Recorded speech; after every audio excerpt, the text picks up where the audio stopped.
மின்கட்டண உயர்வு ஆண்டுக்கு வந்து 15,000 கட்டக்கூடிய சூழல் ஏற்படும். தமிழ்நாட்டில் வீடுகள் மற்றும் வணிக நிறுவனங்களுக்கு 4.83 விழுக்காடு மின் கட்டண உயர்வை அறிவித்தார்கள். இது கடுமையாக நாங்கள் கண்டிக்கின்றோம். இது மிகப்பெரிய ஒரு மோசடியா நாங்கள் பார்க்கின்றோம். 2022ஆம் ஆண்டில் மின் கட்டண உயர்வு நடத்தினார்கள். 2023ஆம் ஆண்டிலே உயர்த்தினார்கள். இப்ப 2024ஆம் ஆண்டில் உயர்த்திருக்கின்றார்கள். கிட்டத்தட்ட இந்த 2.5 ஆண்டுகளில் 3 முறை மின்கட்டண உயர்வை உயர்த்திருக்கின்றார்கள்.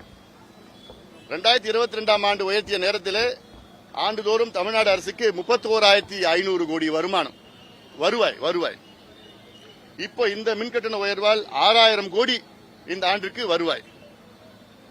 ஆனால் இன்றைய சூழலில் அடித்தள மக்கள், ஏழை மக்கள், எளிய மக்கள், சாதாரண மக்கள், நடுத்தர மக்கள் எல்லாம் இன்னைக்கு வாழ்வாதாரம் கிடையாது, வேலைவாய்ப்பு கிடையாது, வருமானம் கிடையாது.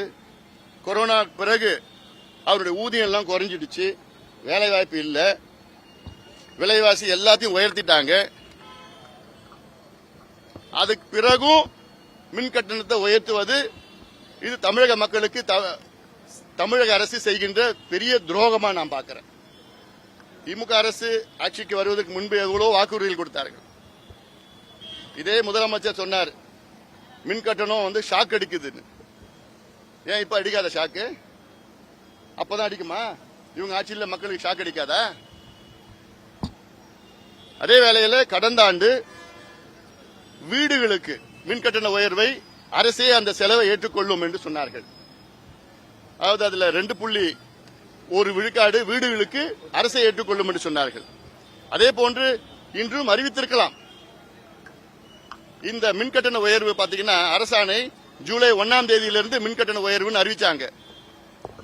ஏன் நேற்று வரைக்கும் காத்துட்டு இருந்தாங்க? ஏன்னா விக்கிரவாண்டி இடைத்தேர்தலுக்காக காத்துட்டு இருந்தாங்க.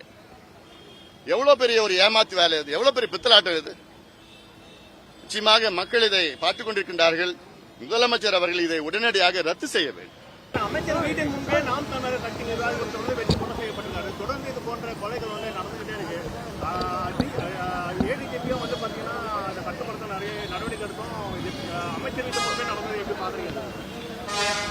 அமைச்சர் வீட்டில் நடக்கிறது பெரிய செய்தியா நான் பார்க்கல. ஏன்னா தமிழ்நாடு அப்படிதான் இருக்கு. தமிழ்நாடு சட்ட ஒழுங்கு மிக மோசமாக இருக்கிறது. கடந்த மாதம் தான் திருநெல்வேலியில் வந்து காங்கிரஸ் தலைவர், மாவட்ட தலைவர் வந்து படுகொலை செய்யப்படுகிறார். பிறகு சேலத்திலே வந்து அதிமுக முக்கிய நிர்வாகி படுகொலை செய்யப்படுகிறார்கள். பிறகு தேசிய கட்சியினுடைய மாநில தலைவர் ஆம்ஸ்ட்ராங் அவர்கள் இங்கே சென்னையிலே படுகொலை செய்யப்படுகிறார். அதன் பிறகு பாட்டாளி கட்சியுடைய தொண்டர் அங்கே கடலூரில் வெட்டப்படுகிறார். நேற்று நாம் தமிழர் கட்சியோட நிர்வாகிகள் வந்து மதுரையிலே கொலை செய்யப்படுகிறார். அப்போ முதலமைச்சர் என்னதான் செஞ்சிட்டு இருக்கிறாரு எங்களுக்கு ஒன்றும் புரியல. முதலமைச்சர் கீழே தான் காவல்துறை இயங்கிட்டு வருது. சட்டம் ஒழுங்கு முதலமைச்சர் தான் பொறுப்பு எடுத்துக்கணும். இப்படி கொலை, கற்பழிப்பு, தற்கொலை, என்னென்ன கள்ளச்சாராயம், கஞ்சா கிஞ்சான்னா ரொம்ப மோசமான சூழல் இருக்கு.